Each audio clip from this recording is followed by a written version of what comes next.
ganteng, jomblo atau gimana? Iya masalahnya Ustaz, yang sering jadi anak pikirkan. Bismillahirrahmanirrahim. Assalamualaikum warahmatullahi wabarakatuh. Waalaikumsalam warahmatullahi wabarakatuh. Kembali lagi bersama saya Muhammad Fadli Ahmad di channel Bos Muda. Nah, alhamdulillah sekarang saya berada di studio teman saya yang berada di pesantren Ya Bunaya Pulau Buru Namlea. Nah, di sini saya bersama teman saya, sekaligus saudara saya, sekaligus teman seperjuangan saya. Dan di mana beliau ini alhamdulillah sekarang sebagai pengajar di pesantren Ya Bunaya dan sebagai pengajar di sekolah umum luar juga. Nah, bagaimana kabar saudara? Aman? Alhamdulillah baik. Nah, alhamdulillah. Nah, di sini saya ingin ngobrol santai lah dan tanya-tanya sedikit tentang lingkungan pesantren itu seperti apa. Mungkin banyak teman-teman di luar sana yang tidak tahu kan pesantren ini seperti apa dan kegiatan-kegiatan apa saja yang dilakukan di pesantren Ya Bunaya sini. Mungkin saudara bisa perkenalan dulu agar teman-teman juga bisa tahu kan. Boleh, silakan. Ya, baik. Baik, perkenalkan nama saya Ari Prasetyo Priyonogai. Saya aslinya dari Kepala Madang Buru Selatan. Salam orang-orang Buru Selatan Kepala Madang. Ya, alhamdulillah di sini saya mengajar, ya seorang pengajar dan sembari saya juga baru pertama kuliah sembari itu. Berarti Ya. mengajar sambil kuliah ya. Mengajar sambil Berarti kuliah, kesibukan ini banyak. Sangat banyak sekali. Wah, luar biasa. Berarti saudara ini sudah bisa mengatur waktu dengan baik ya. Ya, kadang-kadang juga bisa, kadang-kadang juga ada yang Ya, tidak bisa. wajar karena kesibukan pesantren juga padat, kesibukan kampus juga padat. Nah, di sini mengajar di pesantren ini sudah berapa tahun, Ustaz? Saya panggil Ustaz aja lah. Ustaz. Saya boleh Ustaz. Boleh. Kalau di Ya Bunaya sini. Ya, Ya, kalau di Ya Bunaya sini belum sampai 1 tahun. Oh, Kita berarti- mulai start itu baru awal bulan 7. Bulan 7 startnya. Jadi 7, 8, 9, 10, 11, 12, baru sekitar 5 bulan di sini ya. Oh, berarti pesantren ini pesantren baru Iya, atau Pesantren ini baru. Jadi sebelum ini ada? Sebelum ini kan awalnya itu namanya Rutab, Oh, Rutab. Rumah Tahfiz Basmalah. Ah, iya, Itu iya. hanya berbasis rumah tahfiz saja.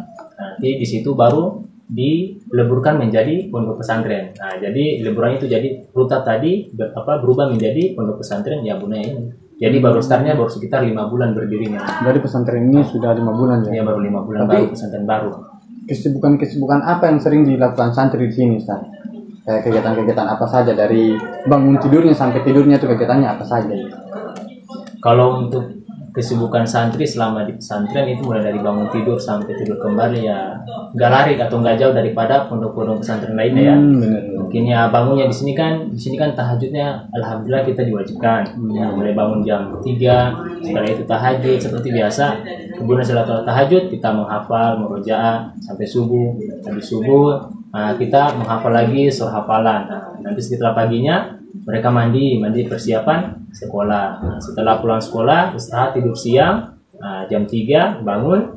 Siap-siap sholat asar. Habis sholat asar surah hafalan seperti itu. Maghribnya mandi, habis maghrib ada merota lagi atau mengaji tadarus sampai isya, sholat isya, habis isya makan, habis itu muroja berjamaah gitu. Siap. Berarti di sini difokuskan untuk tahfiz saja. Iya, di sini berfokusnya kepada hafalan saja. Nah, benar-benar. Berarti pesantren ini difokuskan untuk tahfiz, tapi pelajaran-pelajaran yang lainnya tetap dijalankan. Tetap ada. Tetap ada. Seperti ilmu kitab-kitab lain. Iya, kalau di sini ilmu kitabnya ada itu pelajaran di sekolah. Ada beberapa kitab yang dipelajari di sini. Siap.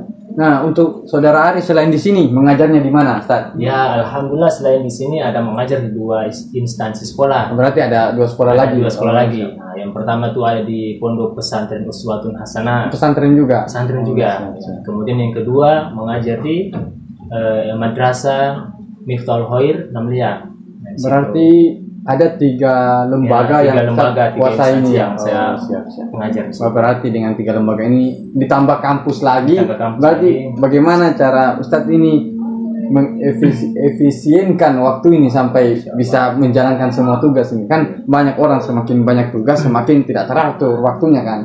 Nah, bagaimana biar Ustadz ini konsisten?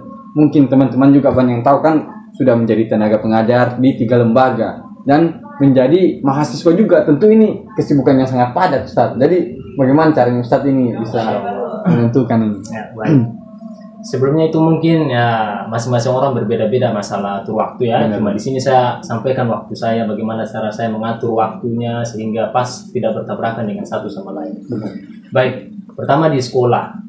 Kalau untuk Yabunaya sendiri di sini, nah di sini kan kita sebagai pengajarnya itu kan cuma di waktu sore, ada asar sampai malam, nah di situ. Kemudian ada pun di Uswatun, nah itu kan di situ kan saya jadi seorang guru pengajar. Situ kan saya atur jadwal saya hari-hari apa. Kalau di Uswatun jadwal saya kan dari Senin sampai Kamis, itu pagi.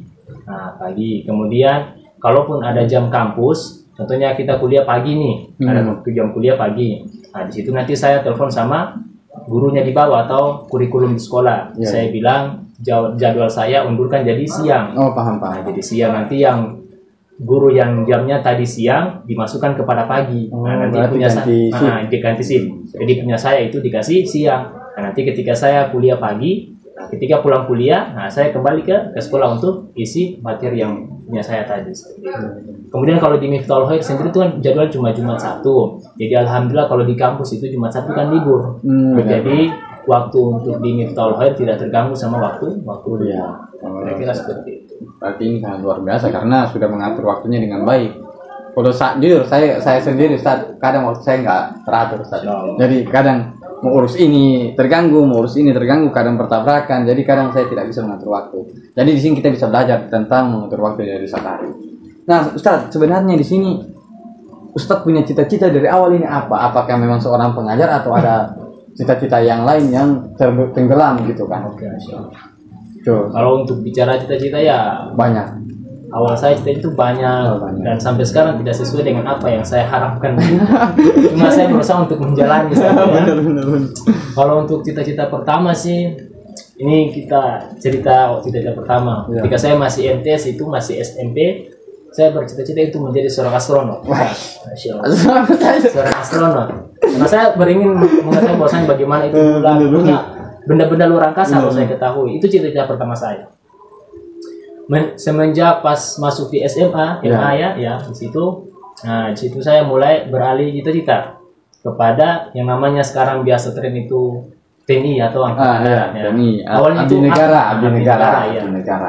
Pertama itu saya ingin masuk Akmil, Akademi Militer ya. Saya sudah latihan. Nah, sampai pas kelas 3 lulus, nah di situ kan selesaikan lulusan 2020 nih ya Ustaz. Nah di situ teman-teman sudah pada kuliah, saya belum kuliah. Saya masih mempersiapkan diri untuk mengikuti cita-cita saya tadi untuk menjadi abdi negara. Nah, itu di situ pertama cita-cita itu menjadi abdi negara, yaitu menjadi seorang abdi negara untuk berbakti kepada bangsa dan negara, melindungi segenap bangsa. Tapi sayangnya apa yang saya inginkan, yang saya cita-citakan tidak sesuai dengan apa yang saya harapkan. Nah, jadi 2 kali saya ikut tes, tapi saya gagal. Nah, dan mungkin ini jalan dari Allah ya Ustaz ya. Nah, karena apa itu yang Allah berikan kepada kita itu tidak melihat daripada apa yang kita inginkan ya, tapi dilihat daripada apa yang kita butuhkan. Mungkin menjadi seorang pengajar ini adalah kebutuhan bagi beta, jadi mungkin ya ini yang terbaik untuk beta menurut Allah. Jadi apa yang menurut kita baik belum tentu menurut Allah itu baik. Jadi semuanya tergantung Tuhan juga ya. Nah, jadi ternyata Satari ini punya cita-cita yang tinggi, tapi ternyata beliau ini lebih memilih sebagai seorang pengajar. Tapi ini luar biasa juga Ustaz. Jarang sekali itu anak muda yang berani terjun di dunia seperti ini. Kadang cita-cita mereka itu pengen jadi abdi negara, pengen jadi ini. Jarang sekali yang pengen jadi tenaga pengajar di pesantren Ustaz. Tapi ini Ustaz masih muda, waktunya sampai sudah terbilang sibuk lah. Apalagi kesibukan ini yang sangat padat, tapi Ustaz memang luar biasa. Cuma ketika kita ini ya Ustaz ya, kita berbagi jadinya. Ketika kita mengambil profesi untuk menjadi seorang pengajar, di situ juga punya risiko dan resikonya apa? Tantangan tersendiri bagi orang tersebut. Baik, risiko seorang pengajar ini apa? Baik. Kita boleh tahu. Pertama, kalau untuk risiko seorang pengajar contohnya di sekolah, bukan di sekolah yang secara umum, itu pertama risikonya itu karena kita harus bagaimana pandai-pandai dalam melatih kesabaran. Baik, kesabaran. Benar, seorang guru harus sabar ya. Karena kenapa? Karena sebenarnya kita ini dipaksa untuk memahami puluhan karakter anak siswa benar. untuk menyatukan dalam satu waktu. apalagi dalam ruangan ini kan itu berbagai sifat-sifat saya betul. Apalagi kita yang belum menikah, belum punya anak, ini dipaksa untuk mendidik seorang anak. Itu yang masalah. Nah, jadi di situ bagaimana kita masih yang paling kategori masih muda seperti ini, kemudian mau terjun kepada dunia pendidikan, kemudian seorang pengajar. Nah, di situ kita harus bagaimana mempersiapkan mental, mempersiapkan kekuatan, kesabaran agar bagaimana bisa mendidik para siswa yang kita punya itu menjadi yang lebih baik, kemudian tidak ada banyak masalah-masalah yang timbul daripada apa yang kita didikan. Berarti ini sebagai seorang guru ini tidak mudah juga. Tidak mudah, harus sabar. Benar. Harus kesabaran diuji, mental memang diuji. Apalagi Ustadz ini masih muda. Ini bahaya. Memang kalau dilihat dari segi masih muda, ganteng, jomblo atau gimana? Iya masalahnya, yang sering jadi anak pikirkan. Ini yang jadi masalah ini. Bahaya. Lagi kalau melihat siswa yang agak cantik-cantik. Aduh ini. Ini. Karena kita juga sebagai seorang pengajar bisa blank di kita. Benar. Jadi gitu ya. Memang luar biasa. Tapi Ustadz, selama Ustadz mengajar ini apa memang ada masalah-masalah yang pernah Ustadz hadapi dalam mendidik begitu? Seperti bagaimana cara mengatasi anak yang nakal gitu kan? Atau memang Ustadz pernah sampai emosinya meledak sampai main tangan atau main kaki atau memberikan hukuman lebih yang tidak boleh diberikan sama ini lain? Iya, baik. Kalau untuk selama proses mengajar itu ada banyak masalah atau soal-soal yang harus kita selesaikan daripada pembelajaran tadi. Kalau untuk masalah banyak. Pertama, ketika kita mengajar pasti saja ada beberapa siswa atau salah seorang siswa itu yang palingnya itu dalam kelas itu dia bandel. Ketika kita sampaikan materi dia tidak mendengar, dia acuh, cuek, tak acuh, gitu. Otomatis sebagai seorang manusia kita juga ketika dikasih nasihat pertama, dikasih arahan pertama, kita masih sabar, masih bisa. Tapi ketika sesuatu yang kita ulang-ulangi tetapi dia masih belum berubah, otomatis kita sebagai manusia juga pasti ada batas namanya, pasti punya marah, punya emosi. Kadang-kadang saya juga terkadang kalau memang sudah tidak bisa terkontrol lagi, terkadang sudah terlalu emosi, kadang situ saya menggunakan pukulan.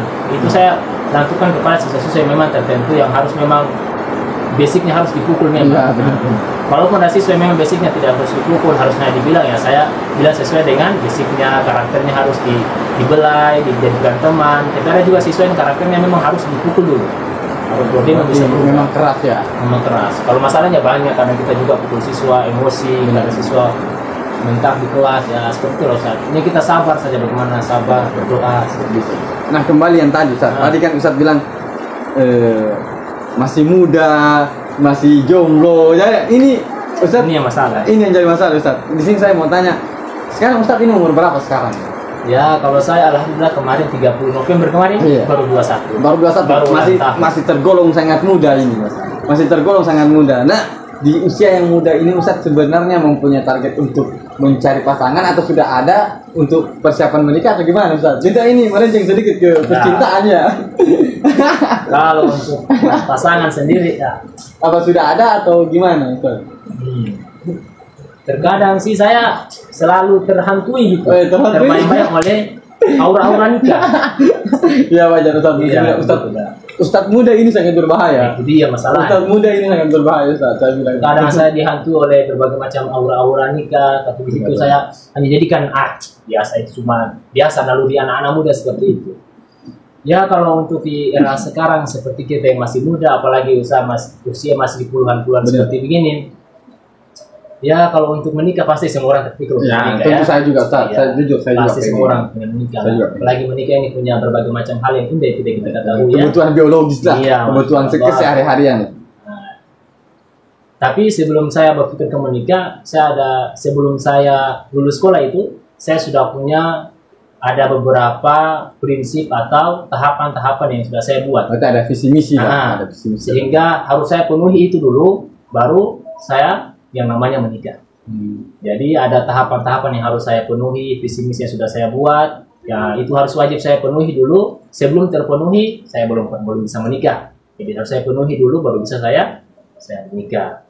Adapun visi-visinya itu ya, Masya Allah, kita minta doa saja. Apa yang kita inginkan, kita impikan itu bisa dijawab oleh Allah Subhanahu wa Ta'ala. Kita saja mendoakan saja, Ustaz ya. Masya Allah. Amin. Nah, mungkin karena ini Ustaz juga masih dalam usia sangat muda, masih ya milenial lah kita bilang ya. Di sini mungkin Ustaz bisa memberikan motivasi sedikit untuk anak-anak muda, apalagi anak-anak muda sekarang kan. Motivasi bagaimana ini Ustaz? Ya, Kita lihat. enggak kan kadang Soalnya kita sama-sama anak muda, jadi sama-sama bahaya nih. Itu sudah Ustaz, maksudnya kita meminta motivasi agar gimana kan banyak anak muda di luar sana kan Ustaz yang pengen membangkitkan semangat berkarya, pengen memperdalam ilmu agama, tapi karena merasa dirinya saya masih muda, saya masih ingin bersenang-senang lah ceritanya gitu kan Ustaz. Nah mungkin ada Ustaz bisa memberikan masukan untuk anak-anak muda yang pengen belajar ilmu agama, tapi mereka merasa takut dan tidak tahu mau ingin belajar di siapa. Bahkan banyak anak-anak kampus kan, anak-anak perkuliahan yang pengen belajar mengaji, pengen kajian fikih atau kajian-kajian yang lain, tapi tidak tahu ingin mencari guru di mana dan bagaimana belajarnya, takut tersesat juga kan. Ilmu banyak sekarang kalau Ustaz, aliran-aliran banyak yang kita tidak tahu. Mungkin ada motivasi atau masukan, atau Ustadz bisa mengajar langsung, atau bisa langsung belajar di Ustadz sendiri kan, sebagai ini juga kan memberikan ilmu kan Ustadz. Mungkin teman-teman ada yang ingin belajar langsung untuk anak-anak kampus khususnya di kampus Ikroburu ya Ustadz ya. Nah bagi teman-teman dari Universitas Ikroburu banyak Ustadz muda di sini, terutama Ustadz Ari ini yang beliau juga seorang mahasiswa di sana. Jadi mungkin teman-teman sekalian bisa belajar di beliau, memperdalam ilmu agama di beliau. Mungkin ada motivasinya Ustaz atau kata-kata sebagai penutup. Ya baik. Kalau untuk motivasi sendiri bagi anak-anak muda, jujur saya juga anak muda ya Ustaz ya. Kita sama-sama anak muda. Jadi kita juga membutuhkan motivasi dari orang lain ya. Kita saling memotivasi lah. Tapi kan di dalam Al-Quran itu kan surah Al-Maidah mengatakan bahwasanya wa ta'awanu 'alal birri wat taqwa. Saling tolong-menolonglah kalian dalam mengerjakan kebaikan ya. Nah, jadi ini kita saling menolong, artinya kita saling menasihati, menyampaikan hal-hal yang baik ya. Insyaallah semua kita selamat ya. Iya benar-benar. Baik.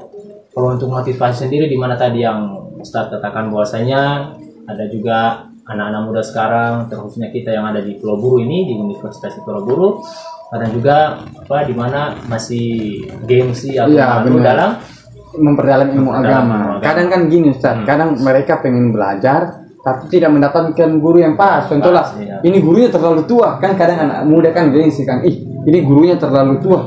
Saya pengen belajar sama dia tapi takut deh. Maksudnya malu lah dia sendiri yang muda gitu kan. Kadang ada khusus kajian bapak-bapak, mama-mama di situ, tapi dia sendiri yang terlalu muda. Akhirnya dia urungkan niatnya yang pengen belajar ilmu agama. Jadi mungkin ada sekarang kan ada ustadz muda, ada banyak yang paham ilmu agama lah.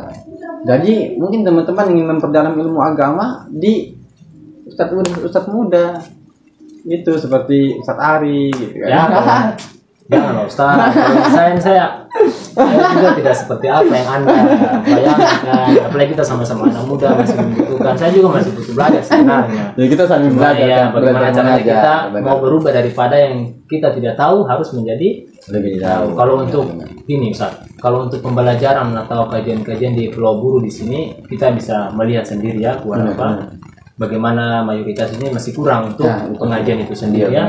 Apalagi kalau bilang ustadz-ustadz yang muda, kemudian dia masih muda tapi dengan pemahaman agama yang cukup bagus itu masih langka, masih jarang ya. Berbeda dengan di luar daripada Pulau Buru, di Jawa, di Makassar itu kan banyak ustadz muda dengan kualitas ilmu agama yang sudah hebat. Jadi mereka membuat organisasi ilmu ini memang ya. Mereka membuat forum khusus untuk belajar. Tapi kalau saran saya Ustadz, ketika seorang pencari ilmu itu Ustaz, ketika dia yang mencari ilmu, yang dia lihat itu hanya satu. Apa? Hanya ilmunya saja. Hanya ilmunya. Tidak boleh melihat siapa yang menyampaikan. Ya, benar. Walaupun dia sudah tua maupun dia muda, apalagi tadi ada yang Ustaz mengatakan ada orang itu yang atau anak muda yang dia mencari ilmu itu mencari Ustaz yang muda, kemudian yang tampan yang sesuai dengan dia. Kalau sesuai dengan kriteria dia lah. Kalau seperti itu berarti bukan Anda mencari ilmu. Benar. Tapi Anda hanya mencari bagaimana daripada keindahan ustaz tersebut. Benar. Jadi ilmu itu begini teman-teman, kita sama-sama sharing ya. Kalau ada yang tahu ya kita cari tahu, kita sama-sama mesti tahu ya. Benar. Nah, kalau untuk ilmu sendiri, ketika kita mencari ilmu itu yang paling penting kita lihat ilmunya, Ilmu. bukan siapa yang menyampaikan. Walaupun dia sudah tua, dia muda, tetapi kita lihat itu ilmunya. Selama ilmunya itu bermanfaat, apalagi contohnya di sini kan kebanyakan mayoritas ustadznya sudah tua-tua ya, Benar. sudah pada menikah. Nah, di situ kita lihat kualitas ilmunya. Walaupun kita datang mengajar mencari ilmu atau kajian di ustadz yang sudah tua, walaupun kita masih muda sendiri, selama ilmunya itu sesuai dengan kita, pembawaannya pas masuk dengan kita, ya tidak jadi masalah. Karena kalau mau cari ustadz yang muda ya, kalau di sini saya katakan memang belum ada. Ya, mungkin hanya sedikit lah, hanya beberapa orang. Pun juga ya kita masih belum dikatakan mereka masih mau untuk Benar. menyampaikan kajian ya. Tapi kalau kita lihat pada zaman sekarang kan zaman sudah pada modern ya. Kalau mau cari ustadz yang muda-muda yang tren sekarang ya, di YouTube, di YouTube banyak ya, ada di Ustadz TikTok. Andi Boni, Iya, benar. Ustadz Hanan Ataki dan lain-lainnya. Banyak. Tapi saran saya teman-teman jangan terlalu banyak mau dalam mencari ilmu. Artinya jangan terlalu pilih-pilih. Benar. Pemateri yang menyampaikan ilmu tidak boleh banyak memilih. Benar. Intinya unsur makola, wala tanzur makola. Pokoknya siapa yang menyampaikan ambil, selama ilmu itu masih baik sesuai dengan aturan agama ambil, walaupun dia anak muda, dia anak kecil, orang tua, selama ilmu yang disampaikan itu bermanfaat, baik ya kita ambil, tidak perlu kita lihat siapa dia, apa statusnya seperti apa, itu saran saya. Benar. Begitu, Ustaz. Terima kasih ya Ustaz ilmunya untuk hari ini, perkenalannya untuk hari ini. Maaf kita sudah ambil waktunya sebentar dengan kesibukannya Ustaz ini, kita sempat-sempatkan waktu begini. Terima kasih Ustaz. Masya Allah. Mungkin hanya itu. Ada Instagram Ustaz? Oh ada Instagram, namanya siapa nanti? Kutipan dakwah. Kutipan dakwah itu Ya, Instagramnya. Kutipan TikTok ada? TikTok tidak ada. Saya FB? FB ada Ari Prasetyo. Oke, siap. Nanti kita paparkan sana. Boleh ya Ustaz ya? Boleh. Oke, mungkin hanya itu dari kami. Intinya tadi unsur makola wala tanzur makola. Nah, dari teman-teman sekalian.